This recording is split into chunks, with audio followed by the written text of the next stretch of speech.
బాబాయ్ నమస్తే బాబాయ్. నమస్తే. మీ పేరు? వెంకటరమణ. ఏం పని చేస్తారు? కాఫీ పని. ఎలా ఉంది ఇప్పుడు? కాఫీ పనులు కొద్ది తగ్గినాయి, బాగా డౌన్ అయినాయి. పనులు చేసుకునే వాళ్ళు పనులు కనపడతలేదు. అయితే గవర్నమెంట్ బాగానే ఉంది ఇప్పుడు మటుకి. మాకు కొమ్మర్రేవు అని ఒక ఏరియా ఉంది. ఆ ఏరియాలోకి మాకు ఒక సదుపాయం అనేది కల్పించాలి. ఏ సదుపాయం కల్పించాలి? ఏం సదుపాయం అంటే రోడ్లు నాడింగా లేవు. చంద్రబాబు నాయుడు గారి పరిపాలన ఎలా అనిపించింది? పరిపాలన బాగానే ఉంది. ఇప్పుడు పరిస్థితి ప్రస్తుతానికి బాగానే ఉంది. లేబర్కి పని తగ్గింది, మెయిన్ ఇంపార్టెంట్. ఇప్పుడు ఇల్లు కట్టుకునే వాళ్ళకు కూడా ఉచిత ఇసుక సౌకర్యం కల్పించా అన్నారు. మరి నిజంగా ఉచిత ఇసుక వస్తుందా? వస్తుంది. ఇంతవరకు మీద రేటు తగ్గింది, పర్లేదు ఇప్పుడు మటుకి. అంటే రేట్ అంటున్నారు మీరు, అంటే ఉచితంగా ఇవ్వట్లేదా? మరి ఉచితంగా లేదు, ఉచిత ఇసుక అనేది ఇవ్వట్లేదు. ఉచిత ఇసుక అనేది లేదు. కాకపోతే అప్పుడు మీద ఇంతవరకు ప్రభుత్వం మీద ఇప్పుడు రేటు కొద్ది తగ్గింది, కొనుక్కునే వాడికి అందుబాటులో దొరుకుతుంది.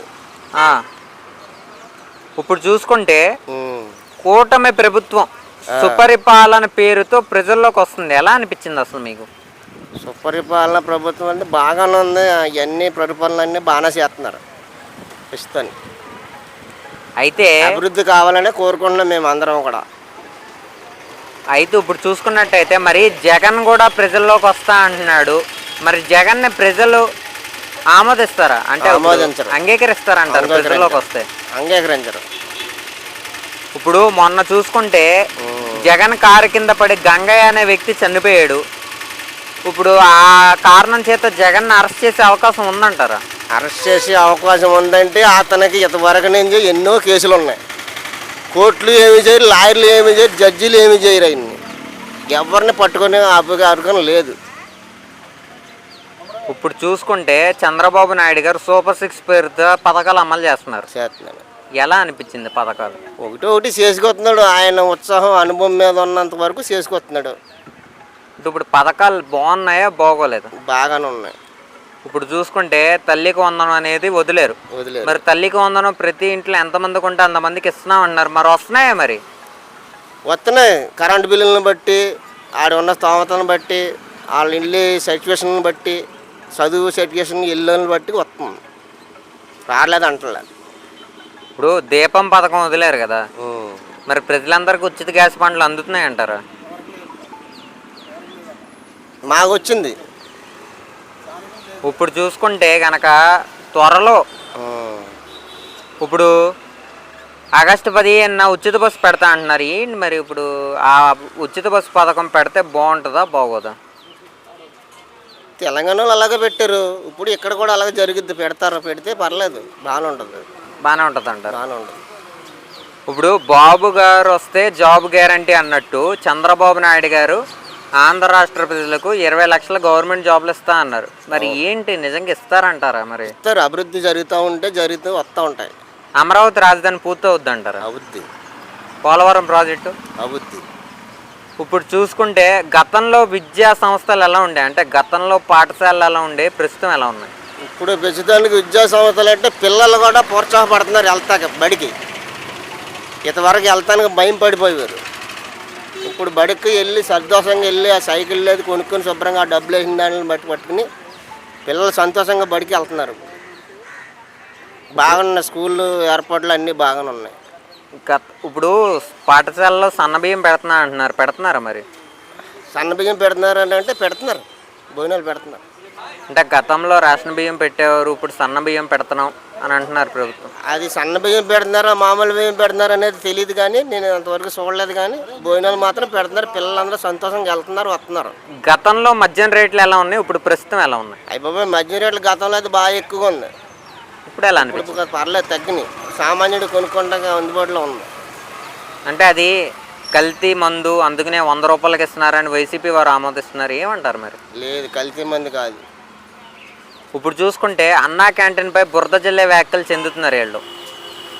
ఇప్పుడు ఆ అన్నా క్యాంటీన్లు అనేవి నిజంగా ఫుడ్ బాగుంటుందా బాగోట్లేదు? 5 రూపాయలకి ఆ భోజనం అసలు అలా అందేయడం అనేది గొప్ప కాదు? బాగానే ఉంటుంది. 5 రూపాయలకి భోజనం సంతోషకరమైన మంచిది పని. వ్యక్తిగతంగా అదొక విద్యా సంస్థగా ఉన్నది కాబట్టి బాగానే పనిచేస్తుంది. ఎంత అడిగితే అంత ఇస్తున్నారు మరి? దేనికి? భోజనం ఇప్పుడు వెళ్ళి మీరు 5 రూపాయలు పెట్టి టోకెన్ తీసుకుంటే ఒకసారి పెట్టించుకున్న తర్వాత రెండోసారి మళ్ళీ అడిగితే పెడుతున్నారా మరి భోజనం? రెండోసారి పెడతలేదు, కానీ ఒకసారి పెట్టింది సరిపోద్ది, మనిషికి సరిపోద్ది. సరిపోద్ది. ఈ ప్రభుత్వానికి 100కి ఎన్ని మార్కులు ఇస్తారు? 100కే ఇప్పుడు మటుకి ఇంకా అభివృద్ధి జరగాలంటే ఆయన వల్ల అవుద్ది, కానీ 70 మార్కులు ఇప్పుడు మనిషి ప్రస్తుతానికి అయ్యొచ్చు. ఇప్పుడు చూసుకుంటే మీ ఎమ్మెల్యే గారి పేరు, మీ ఎమ్మెల్యే గారి పేరు బడ్డేటి సంటి గారు. ఎలా ఉంది ఆయన పరిపాలన? పరిపాలన బాగానే ఉంది, కానీ అందుబాటులో ఉండలేదు మనుషులు. మరి అందుబాటులోనే ఉంటున్నాము, మేము ప్రజలందరికీ సాయం చేస్తున్నాము అని అంటున్నారు. మరి ఎప్పుడు రాలేదు మాకు తెలిసే ఒకసారి కూడా. అంటే ఆఫీస్లో ఉంటున్నాము, ప్రజలు ఏదైనా సమస్య ఆఫీసులో ఉంటున్నారు. నాకు మా ఆవిడకి మధ్యతెంతు లేని ఆవిడకి పెన్షన్ రాయమంటే ఎంతమంది దగ్గరకో తిరిగాను నేను, సర్టిఫికేట్ కూడా వచ్చింది, కానీ ఇప్పుడు నాకు మా ఆవిడకి పెన్షన్ రాయలేదు. ఇప్పుడు ప్రస్తుతం పెన్షన్ వదలలేదు కదా? మరి వదలలేదు, ఇంతవరకు నుంచే తిరిగాం. సరే, సర్టిఫికేట్ వచ్చి 15 సంవత్సరాలు అయింది, ఇప్పుడు రాయలేదు. భగవంతుడి దయ వల్ల దయించి మీరు ఏమైనా చేస్తే మేము ఆవిడ వల్ల మందులకే మాకు ఖర్చు అయిపోతుంది ఆవిడకి. కూటమి ప్రభుత్వ అధికారంలోకి వచ్చిన తర్వాత సూపర్ 6 పథకాలు అవలంబిస్తూ ప్రజల్లో మనలు పొందుతూ ఉంది. అయితే వైఎస్ జగన్మోహన్ రెడ్డి గారు చంద్రబాబు నాయుడు గారి పరిపాలనలో వ్యతిరేకత వచ్చేసింది, దౌర్జన్యాలు పెరిగిపోయాయి అని చెప్పి వైఎస్ జగన్మోహన్ రెడ్డి గారు మాట్లాడుతున్నారు. ఆంధ్ర రాష్ట్ర ప్రజలకి ఒక స్పష్టమైనటువంటి క్లారిటీ ఉంది. సార్ జగన్మోహన్ రెడ్డి గారు, మీరు ఈ రోజున మీ ప్రెస్ మీట్లు ఎలా ఉన్నాయంటే బెదిరింపు చర్యలే. ఇదిగో పవన్ కళ్యాణ్ అలా చేశాడు, చంద్రబాబు నాయుడు ఎలా చేశాడు, నారా లోకేష్ ఎలా చేశాడు, మొత్తం వైఎస్ఆర్సీపీ పార్టీలు వాంటెడ్గా టార్గెట్ చేసి అరెస్ట్ చేస్తూ ఉన్నారు, రెడ్ బుక్ రాజ్యాంగం నడుస్తుందని చెప్పి మీ యొక్క పార్టీ కార్యకర్తల్ని మీ విస్తృత స్థాయిలో రెచ్చగొట్టి ఈ రోజున ప్రజల్లో లా అండ్ ఆర్డర్ విషయంలో శాంతి భద్రతలను చాలా ఇబ్బందికరంగా కలిగించేలా మీరు వ్యాఖ్యలు చేయడమే కాకుండా మీ యొక్క పరామర్శల పేరుతో అనేక మందిని ఇబ్బంది కలిగించే విధంగా ఈ రోజున కనబడతా ఉన్నాయి. కానీ కూటమి ప్రభుత్వం మీ మీద ఎందుకు చర్యలు తీసుకోవట్లేదు తెలుసా? ప్రజల్లో ఒక అవగాహన ఉంది.